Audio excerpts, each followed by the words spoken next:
Diaper need. Diaper need is the struggle to provide a sufficient number of clean diapers.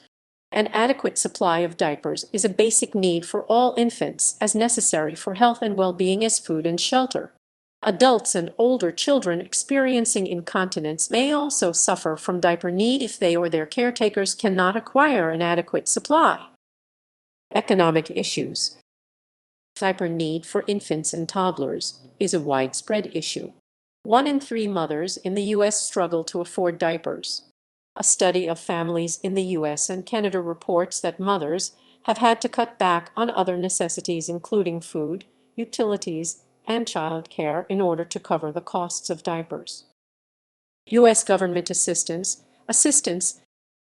While diapers are not an allowable expense for federal assistance through programs such as the Women, Infant and Children's Program WIC and the Supplemental Nutritional Assistance Program SNAP, temporary assistance for needy families, TANF falls short of helping parents in the U.S. afford diapers. The first and only city government subsidized program in the U.S. to address diaper need by distributing diapers monthly to families was developed in San Francisco in 2015. Barrier to work and education.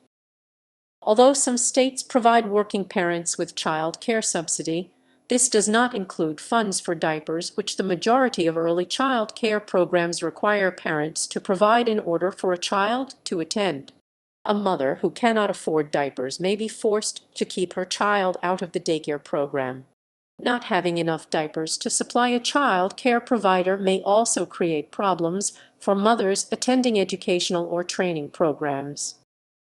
Disparity in wages. Although the participation of many low-income single parents in the labor market has increased, their earnings and wages have remained low, and their employment is concentrated in low-wage occupations and industries.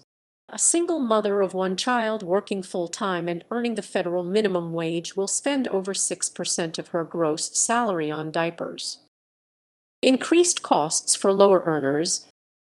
Families living below or near the poverty line in the United States often pay more for diapers in absolute terms than families at higher income levels.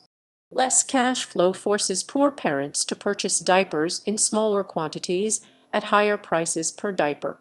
Additionally, limited and less flexible time and transportation may prohibit trips to stores that offer savings for consumers who buy diapers in larger quantities.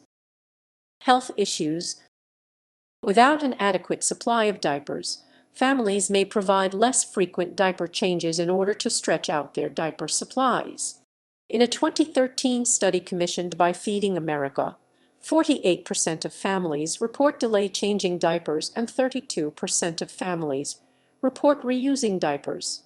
For infants and toddlers, less frequent diaper changes can lead to increased instances of diaper rash and urinary tract infections, which can hospitalize the baby. When parents cannot afford diapers, they resort to leaving their child in a diaper for much longer than they should. Some parents will leave their child in a wet or dirty diaper, and other parents will clean a used disposable diaper and then put it on their baby many times. Some parents also attempt to potty train their baby as young as less than 1 year old, whereas diaper manufacturers claim most children should not be potty trained until they are 2 or 3 years old. Furthermore, the experience of diapering has been identified as a significant conduit for mother-infant bonding and a source of confidence for mothers. Parents' inability to provide adequate diaper changes has been linked to parenting stress and maternal depression.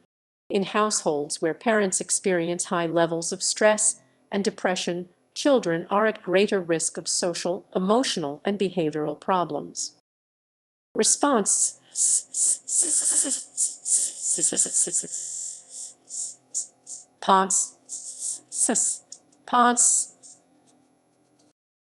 The major efforts to alleviate diaper need come through the work of diaper banks and a growing diaper bank movement consisting of individuals and organizations that mobilize a network of community, state, and national level agencies and institutions to address the issue.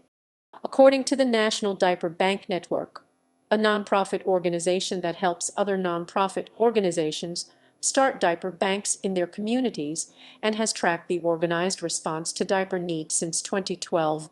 The number of diaper banks in the U.S. has increased fivefold in 3 years.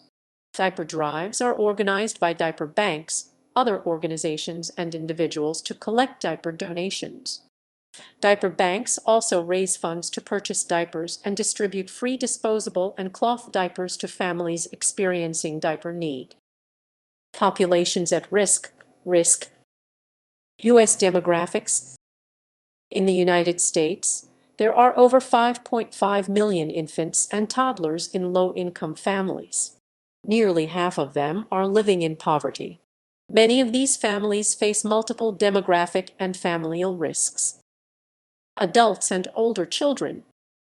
Urinary incontinence affects approximately 13 million persons in the United States, with as many as 25 million experiencing transient or ongoing incontinence.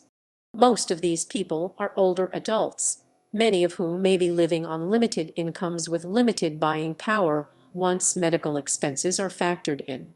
In addition, many disabled people are obliged to wear diapers for a variety of reasons, incontinence and inability to use a bathroom unaided among the most common.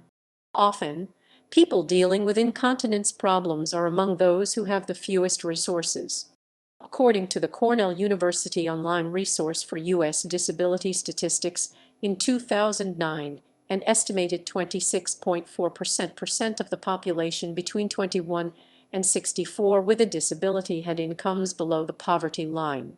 These numbers only include people with disabilities who are living independently, either alone or with family, not those who are institutionalized and have greater access to care. Though the official census data gives seniors a 2013 poverty rate of only 9.5%, the supplemental poverty measure, which accounts for expenses such as the rising costs of health care, raises the American senior poverty rate to 14.6%.